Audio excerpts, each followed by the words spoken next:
Je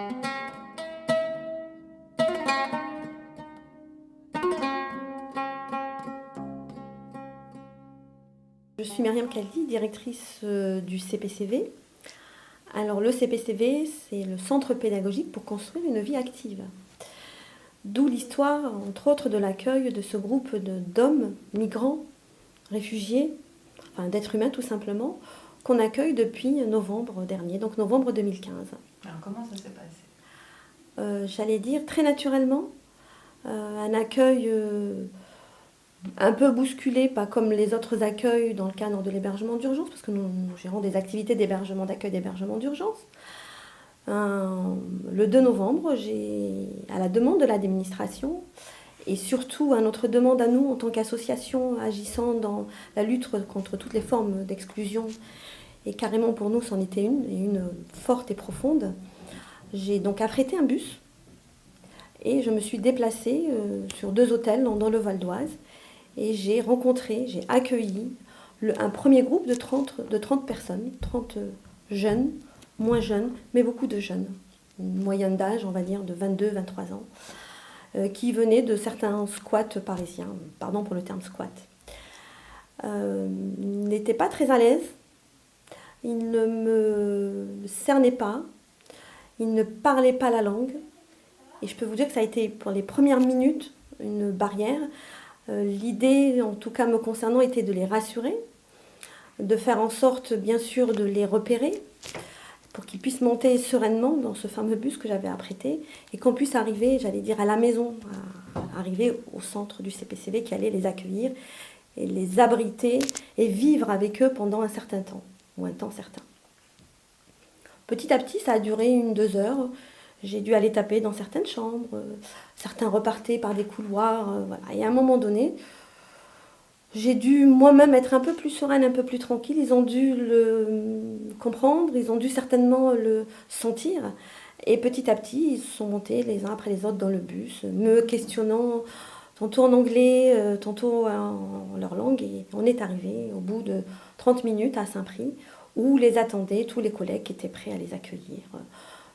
À l'accueil, au restaurant, des travailleurs sociaux, des animateurs. Et voilà la première rencontre, comment elle s'est faite. Alors, le mieux, c'est de dire demandeurs d'asile. Et une fois que leurs démarches sont mises en place, qu'ils ont eu leurs papiers, là, on dit réfugiés. Migrants, non, parce que migrants, c'est plus une démarche économique. Entre guillemets, les migrants qui cherchent un peu le confort, etc. Et là, c'est pas du tout le cas, c'est des réfugiés politiques, donc qui ont quitté leur pays par nécessité réelle. D'accord. Qu'est-ce qu'ils ont connu dans leur pays? Vous êtes au courant de toutes leurs histoires? Ouais, bah là, nous, en ce moment, on accueille en majorité des Afghans. Donc ça fait 40 ans qu'il y a la guerre et beaucoup de régions sont prises par les talibans. Donc c'est des histoires, après, chacun a son histoire personnelle, mais voilà, c'est des situations difficiles. Et après, on a quelques personnes qui sont du Soudan. Donc c'est pareil, c'est des nés au Darfour, des choses comme ça. Donc c'est des situations de guerre et des pays qui sont invivables pour certains.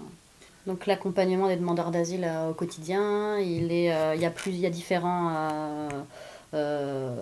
différents aspects. Il y a d'abord l'accompagnement qui est vraiment sur le plan social propre, c'est-à-dire l'accompagnement dans les démarches, la lecture et la traduction des papiers, et les aider à remplir toutes les demandes, les ouvertures de droits, CMU, les déclarations d'impôts, Pôle emploi, etc.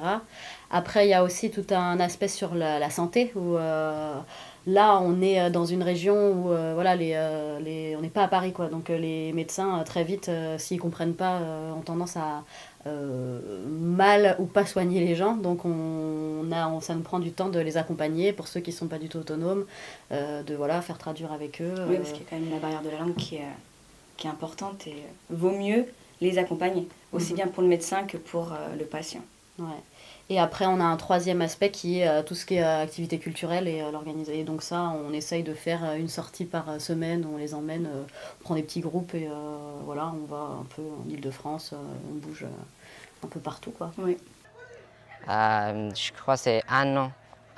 Quand je suis entré en France, c'est la première image en Paris. En Paris, c'est c'est clair pour toutes les gens, c'est Tour Eiffel. Moi, j'ai vu ça. Et ça t'a plu? Ouais, Ouais. j'aimerais bien ça aussi. La langue française, oui, si les gens essaient beaucoup, mais par exemple, il y a un proverbe que